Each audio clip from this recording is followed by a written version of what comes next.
오늘 시편 119편 계속해서 읽겠습니다.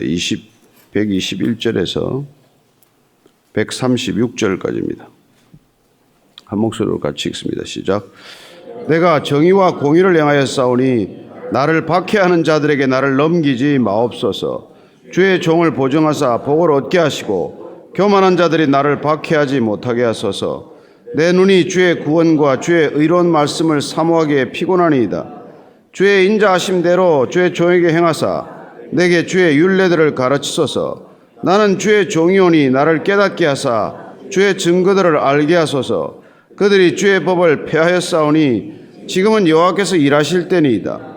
그러므로 내가 주의 계명들을 금 곧 순금보다 더 사랑하나이다.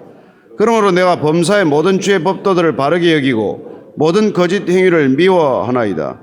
주의 증거들은 놀라움으로 내 영혼이 이를 지키나이다. 주의 말씀을 열면 빛이 비치어 우둔한 사람들을 깨닫게 하나이다. 내가 주의 계명들을 사모함으로 내가 입을 열고 헐떡였나이다. 주의 이름을 사랑하는 자들에게 베푸시던 대로 내게 돌이키사 내게 은혜를 베푸소서. 나의 발걸음을 주의 말씀에 굳게 세우시고 어떤 죄악도 나를 주관하지 못하게 하소서. 사람의 박해에서 나를 구원하소서. 그리하시면 내가 주의 법도들을 지키리이다. 주의 얼굴을 주의 종에게 비추시고 주의 율례로 나를 가르치소서. 그들이 주의 법을 지키지 아니하므로 내 눈물이 시냇물같이 흐르나이다. 아멘.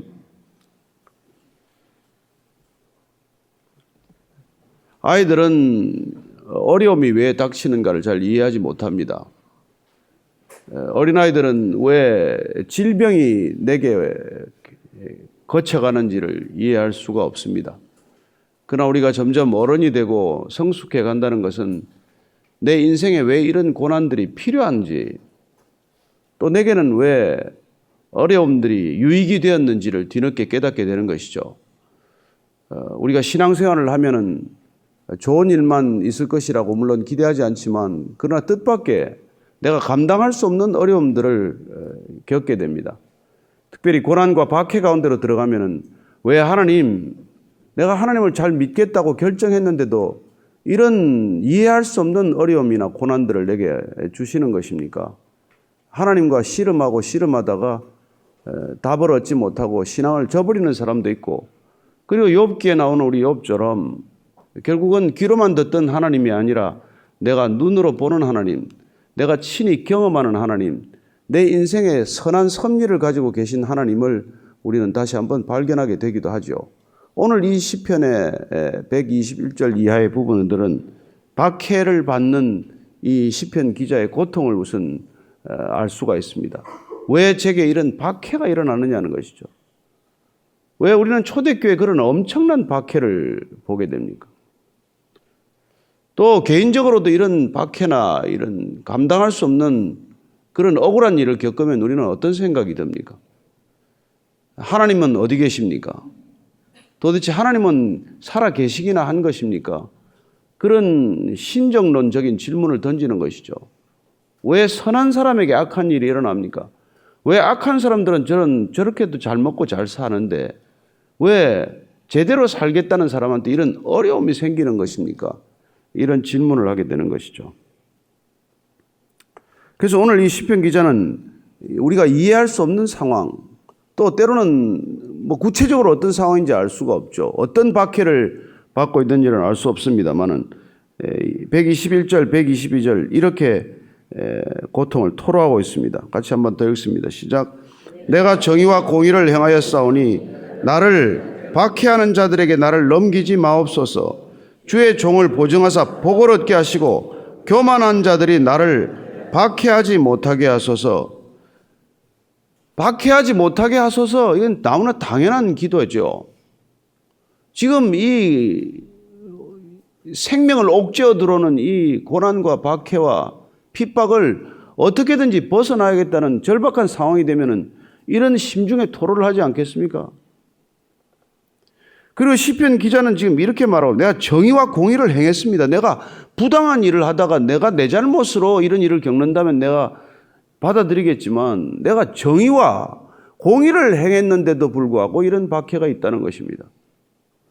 여기 정의와 공의, 이건 우리가 살아가는데 반드시 지켜야 할 기준들 같은 것이죠. 주로 이 성경에서 쓰이는 정의와 공의는 조금 다른 뉘앙스를 가지만은 혼용해서 쓰기도 하고 뒤섞여 쓰이기 때문에 어떤 뜻에서는 별 큰 차이를 느끼지 못합니다. 그러나 조금 더 우리가 구체적으로 이 뜻을 이렇게 살펴보면은 앞에 나오는 정의는 대개 영어로 just 내지는 justice로 번역을 해요. 뒤에 공의는 right or righteousness로 번역을 하는데 앞에 정의란 주로 사법적 정의를 말하는 것입니다. 어떤 국가 공권력에 의해서 일어나는 어떤 그런 집행되는 법적 질서의 기준 같은 것을 말한다면은 뒤에 우리가 공의라고 할 때는 도덕적 윤리적인 어떤 발음, 옳음의 기준 같은 것을 말하는 것이죠. 어쨌건 둘은 사회 전체를 지탱하는 큰 축과도 같습니다. 그런데 본인이 하나님을 믿고 하나님을 따르며 이 정의와 공의를 행하려고 그렇게 묻은 애도 쓰고 그렇게 그 길을 걸었는데도 불구하고 박해하는 자들이 나를 넘어지게 한다는 것입니다. 이런 상황을 여러분도 여기서 뭐 개인적으로 겪어본 분도 계실 터이고 아직까지 이런 거창한 신원을 하기까지는 아니지만은 그러나 내가 바른 말을 하고 또 바른 길을 걸었고 바른 삶을 살고 있는데 왜 이렇게 어려운 것입니까? 뭐 이런 상황들이 누구에게나 있을 수 있죠. 그래서 그는 이렇게 지금 하나님께 간구하는 것입니다. 주의 종을 보정하사 복을 얻게 하시고 교만한 자들이 나를 박해하지 못하게 하소서. 그는 지금 주의 종이라고 스스로를 밝히고 있습니다. 나는 하나님의 종입니다. 하나님께서 나를 부르셔서 하나님께서 명령하신 것들을 내가 준행하는 종처럼 그렇게 순종했는데 종의 특징은 순종하는 거 아니겠어요? 왜 순종했는데 이런 어려움이 있습니까? 복을 얻게 하십시오. 형통케 하십시오. 그리고 교만한 자들이 나를 박해하지 못하게 해주십시오. 그렇습니다. 나를 지금 어렵게 하는 이런 사람들은 지금 교만한 사람들입니다. 저 사람들 내버려 두지 마십시오. 이런 기도가 절로 나오는 것이고 이런 하소연이 봇물 터지듯이 터지는 것이죠. 자, 그러면 우리가 늘 질문하는 이 신정론적인 질문에 동일한 대답을 우리는 늘 듣게 됩니다. 왜 이런 부당한 일이 일어납니까? 욥기는 결국 답을 하지 않습니다. 욥기가 우리가 읽어가면서 깨닫게 되면 깨닫게 될수록 그는 하나님이시고 우리는 인간일 뿐이라는 거예요. 우리는 피조물이라는 것입니다. 하나님이 행하시는 길은 우리의 길과 다르고 우리의 눈보다 높은 눈이고 높은 길이어서 우리가 도저히 이해할 수 없다는 것입니다. 그러나 한 가지 우리가 조금 비유를 들어 설명한다면은 악한 사람들이 꼭 없어져야 될 것 같은데 하나님께서는 왜 악을 허용하느냐 이 문제거든요. 왜 악을 허용하십니까? 우리는 선과 악의 이 이분법적인 시각으로 주로 보기 때문에 깊이 들어가 보면 그것도 꼭 이원론적으로 볼 건 아니지만은 악이 존재하는 이유에 대해서 우리는 대체적으로 수긍하지 못하거나 대체적으로 하나님을 이해하지 못하거나 그런 상황에 빠집니다만은 여러분 악한 일을 통해서 우리는 악인을 보지 말고 악한 일을 통해서 박해받는 사람들을 바라보라는 것입니다. 박해받는 사람들을 통해서 예수의 얼굴을 보라는 거예요. 거기 십자가가 있다는 거예요. 이게 지가 잘못해서 고난을 겪는다면요. 그게 뭐가 보이겠어요? 그러나 정의와 공의를 행했는데도 불구하고 박해받는 상황을 하나님이 때를 따라 허락하시는 것은 거기에 십자가가 있기 때문이라는 거예요. 누군가 그 벤허를 예로 드는 걸 기억이 나는데 메살라와 우리가 보면은 영화 보고 나서 메살라와 전차 경기만 기억하는 사람이 있어요. 그리고 저놈이 악한 놈이 죽어야 되는데 누가 메살라가 죽는 걸 보고 너무 시원해서 그거 보고 끝난 줄 알고 나갔다는 사람도 있어요. 근데 그 벤허라고 하는 영화의 주제는 그게 아니란 말이에요. 메살라라고 하는 악한 사람이 없어진다고 해서 그 영화가 끝나는 게 아니란 말이에요. 그리고 베너는 나중에 그런 대사를 읊조리게 돼요. 주의 말씀이 나를 자유롭게 했다. 내가 분노로부터, 보복과 원수로 갚는 걸로부터 자유롭게 되었다 하는 그런 고백을 듣게 됩니다. 그리고 베너의 이야기는 결국 우리가 그 인생에 담긴 예수님의 얘기라는 것을 알게 되는 것이죠. 그래서 우리가 조금씩 이해해가는 폭이 다르다는 것입니다. 우리가 어릴 때 베너를 보면 그냥 손에 땀을 쥐면서 그 전차 경기에 그냥 손을 내겠지만, 그러나 결국은 그가 예수님을 만나가고 알아가고 그분의 생애에서 그를 그토록 힘들게 했던 원수로부터 풀려나는 것은 원수가 사라져서가 아니라 내 안에 그분의 은혜와 사랑이 넘칠 때 나는 비로소 풀려라는 것을 경험하는 거예요. 하나님은 우리를 거기까지 끌고 가신단 말이에요. 그래서 원수를 미워하지 말고 사랑하라 그러는 거란 말이에요. 우리의 인생이 원수 갚는 차원에 머물러 있게 하지 않기 위해서. 그래서 그분은 십자가를 골고다 언덕에 세우시고 우리에게 구원의 놀라운 이 선물을 허락하신 것이죠. 그러나 어쨌건 우리가 거기까지 갈 때까지는 이런 고통스러운 시간들이 있단 말이에요. 왜 박해합니까? 왜 내게 이런 억울한 일이 있어야 합니까? 이런 질문을 끝없이 하는 것이죠. 그는 계속해서 이렇게 읊조립니다. 123절 이하입니다. 시작. 내 눈이 주의 구원과 주의 의로운 말씀을 사모하기에 피곤하나이다. 주의 인자하신 대로 주의 종에게 행하사 내게 주의 율례들을 가르치소서. 나는 주의 종이오니 나를 깨닫게 하사 주의 증거들을 알게 하소서. 제발 주님, 지금 주님의 말씀대로 살려고 이렇게 애를 쓰고 몸부림치는데 말씀을 사모하기에도 이제는 힘듭니다.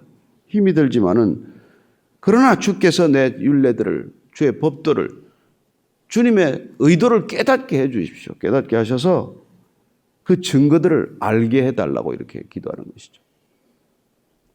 박해에 머물러 있지 않고 고통 가운데 머물러 있지 않고 이 고통이 주는 의미를 깨닫기 위해서는 하나님의 율례, 증거, 법도, 말씀을 우리가 알아야 된단 말이에요.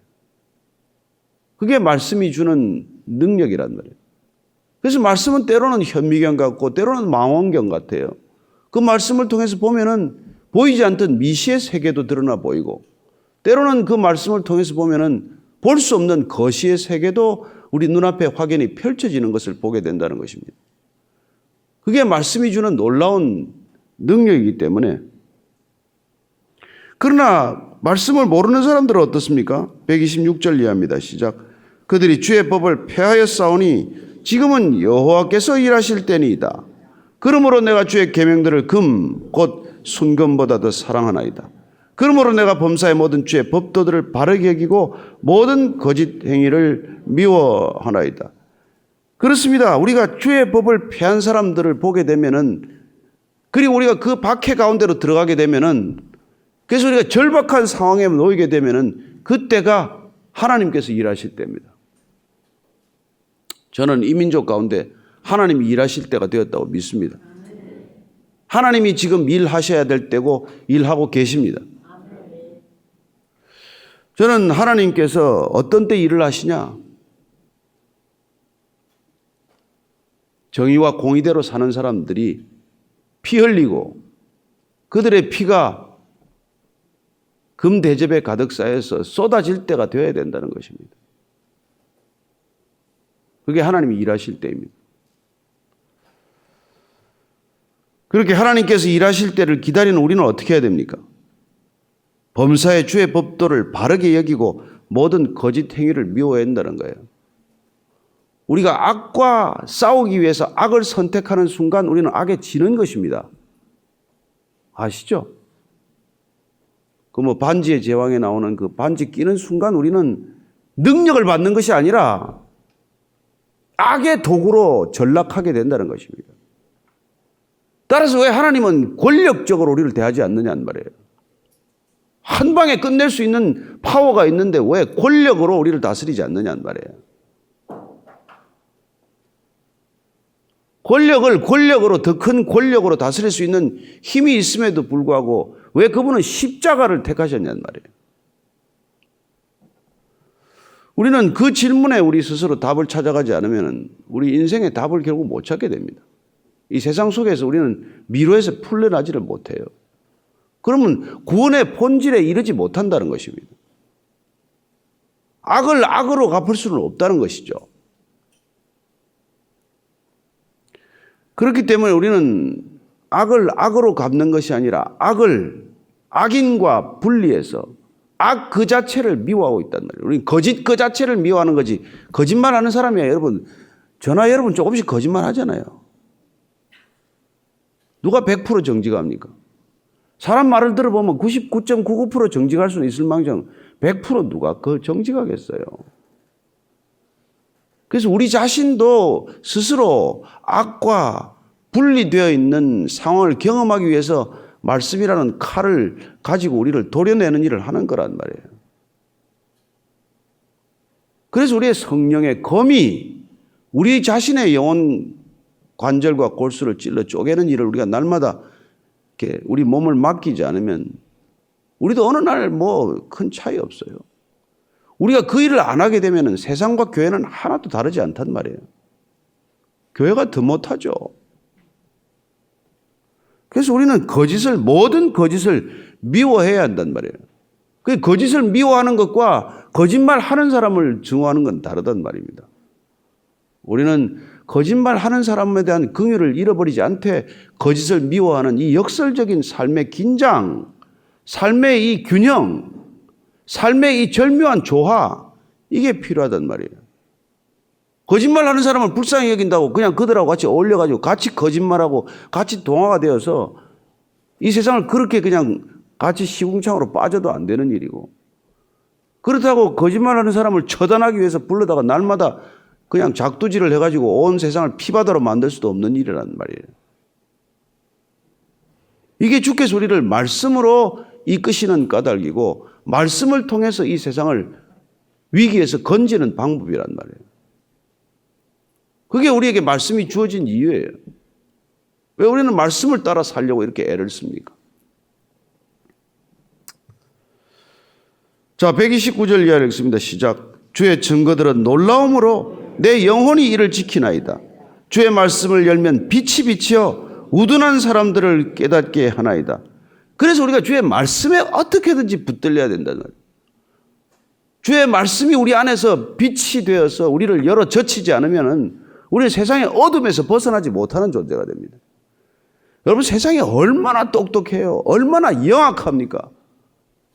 정말 악을 행하는데 보면 뭐 신문 조금만 보면 알 수 있지 않습니까? 언론 조금 보면 얼마나 영악스럽게 사는지. 그러나 그 영악한 가운데서도 그들은 빛이 없고 어둠을 헤맨다는 걸 압니까? 똑똑한 줄만 알지. 돈을 버는 방법 보십시오. 권력을 장악하는 방법을 보십시오. 무슨 칼럼을 보니까 국정 능력은 0단, 무슨 정치는 9단, 이런 제목을 써놨던데. 저는 어느 쪽이든지 다 비슷해요. 어쨌건 우리가 조심해야 될 것은 이 세상에 대한 그 악을 바라보면서 우리가 악한 방법으로 우리도 결정을 할 거냐, 우리도 악한 방법으로 맞설 거냐, 아니면 우리는 정말 말씀을 기준으로 악과 맞설 거냐, 그 얘기예요. 악한 방법과 선택을 해서 악과 맞설 거냐, 우리는 말씀이라는 기준을 굳게 붙들므로 악에 물들지 않을 거냐, 그런 말이에요. 악을 이기는 가장 좋은 방법은 악을 무찌르는 게 아니라 악에 물들지 않는 거예요. 악을 무찌르다가 악한 사람보다 더 악인이 되는 걸 우리는 얼마나 많이 봅니까? 여러분, 이 세상에 미워하다가 더 많이 닮습니다. 사랑하기보다도. 악은 그만큼 강력한 힘이 있어요. 그래서 악을 미워하다가 악을 닮으면 안 된단 말이에요. 제가 아는 사람들 얘기하면 끝이 없어요. 다 처음에는 호랑이 굴에 호랑이 잡으러 간다고 그러죠. 호랑이 굴에 들어갔다고 호랑이 잡아온 사람 봤습니까? 다 잡아 먹혀가지고 시체처럼 너덜거리고 사는 거죠. 돈을 벌어서 좋은 일 하겠다고 처음에 돈 벌다가 길을 잃어버린 사람 한둘 보셨습니까? 다 무슨 국회의원 바치 단다, 무슨 청와대를 들어간다 할 때 나라 구국의 결단으로 간다지만 가서 보십시오. 몇 달 되지 않아서 똑같아져요.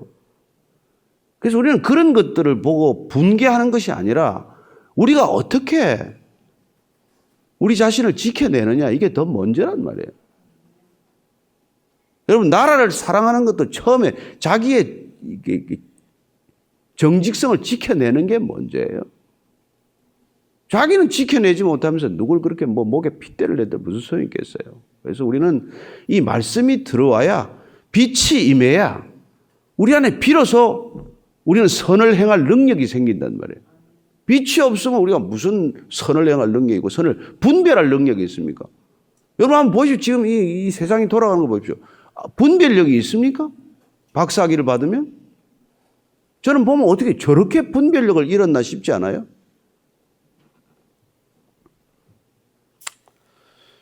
그래서 저나 여러분들은 어떻게 살아야 되니까 숨을 헐떡이고 살아야 되는데 131절 한번 보십시오. 시작. 내가 주의 계명들을 사모함으로 내가 입을 열고 헐떡였나이다. 즉 갈망하며 살아야 된다. 우리가 갈망하는 건 이 세상 것들이 아니라 하나님을 갈망하면서 살아야 되는 거예요. 말씀을 갈망하며 살아야 되는 거예요. 우리 딴 거를 갈망하면 안 됩니다. 우리는 딴 거를 갈망하면은 그 가진 사람들이 미워요. 하나님을 갈망할 때만이 우리는 그것들로부터 풀려난단 말이에요. 하나님을 뜨겁게 갈망하고 말씀을 뜨겁게 사모하면 우리는 이 세상 것들이 그야말로 한순간에 안개처럼 사라지고 마는 것을 보게 될 것이고, 해가 뜨면은 아침 이슬이 사라지듯 사라지는 것을 경험하게 될 것입니다. 그래야 여러분 이 믿음의 길을 가는 거예요. 태연하게. 132절 이하를 읽습니다. 시작. 주의 이름을 사랑하는 자들에게 베푸시던 대로 내게 돌이키사 내게 은혜를 베푸소서. 나의 발걸음을 주의 말씀에 굳게 세우시고 어떤 죄악도 나를 주관하지 못하게 하소서. 아멘. 어떤 죄악도 여러분을 주관하게 내버려 두지 마십시오. 악한 생각이 여러분을 주관하게 내버려 두지 마십시오. 악인의 악이 여러분을 주관하게 하지 마십시오. 악한 사람도 불쌍하단 말이에요. 불쌍하다. 그래서 손양원 목사님이 그 아들 둘을 죽인 살인범을 양아들로 입양을 했단 말이에요. 그 얘기는 예수님의 얘기 아니에요? 악에게 지지 않은 얘기. 악을 악으로 갚지 않은 얘기. 악을 선으로 이겨낸 얘기. 그 얘기 아니에요.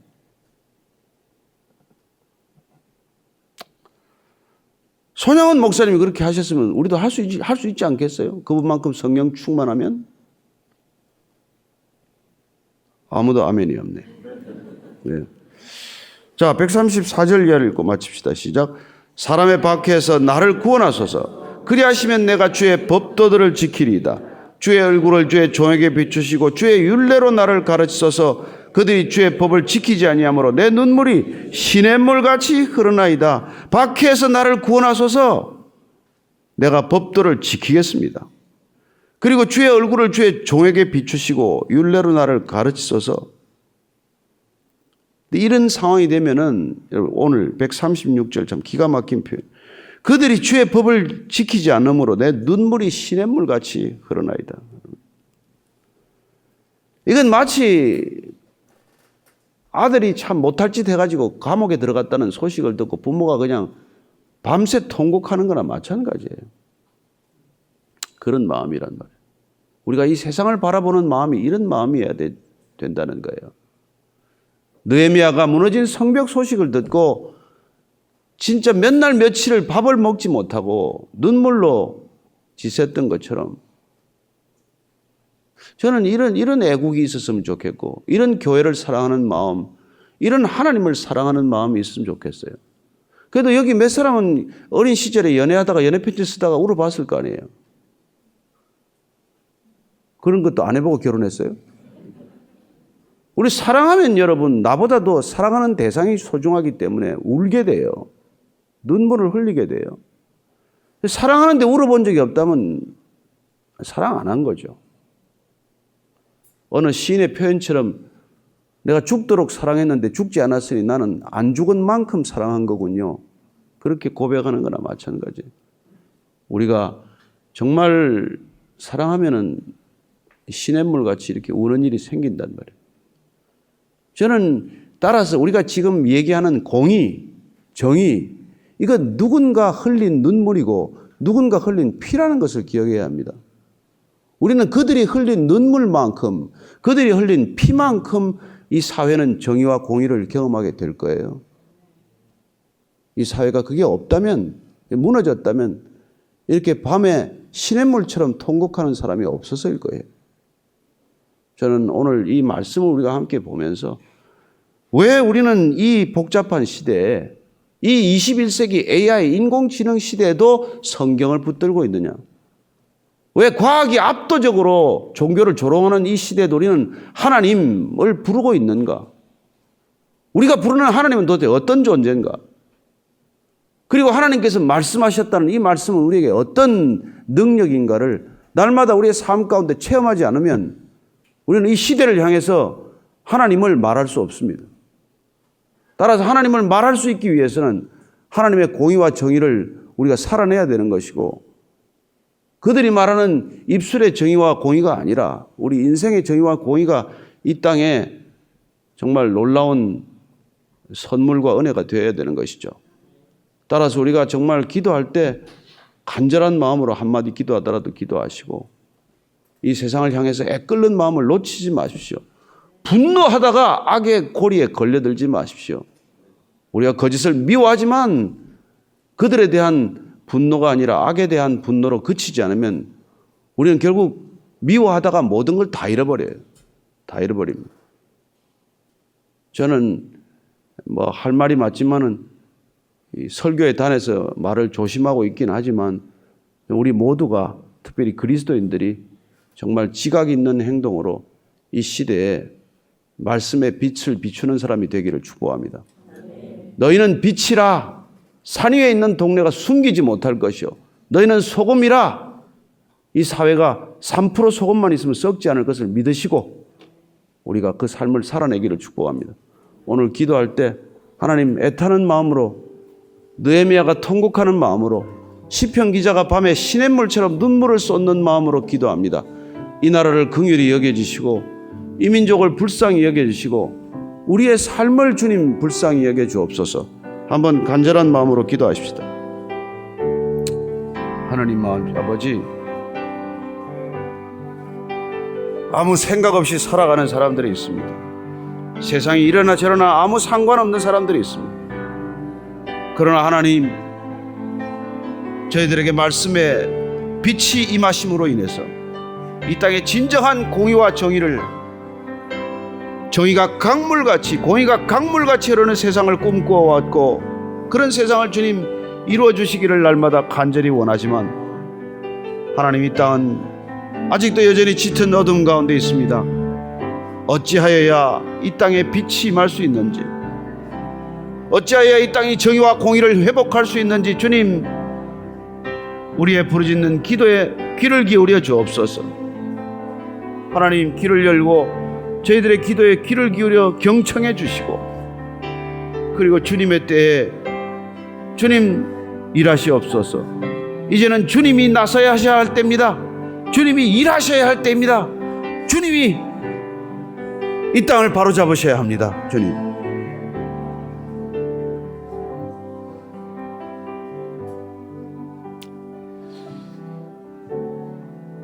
하나님 아버지, 하나님께서 일하실 때입니다. 하나님께서 이 땅을 새롭게 하여 주옵소서. 이제는 십자가에서 온 인류를 새롭게 하신 우리 구주 예수 그리스도의 은혜와 그분의 보혈로 의로움의 옷을 입은 자를 기꺼이 하나님 거처로 맞아주시는 아버지의 크신 사랑과 날마다 누더기 같은 인간의 정의와 공의의 옷을 벗어버리고 하나님의 공의와 정의의 옷을 입게 하시는 성령님의 거룩하게 하심이 오늘 말씀을 따라 다시 한번 눈물로 우리의 영혼을 씻어내고 우리의 시냇물 같은 눈물로 이 세상을 씻어내기를 원하는 이 자리에 고개 숙인 참된 믿음의 형제들 자매들 위해 지금부터 영원까지 함께 하시기를 간절히 축원하옵나이다. 아멘.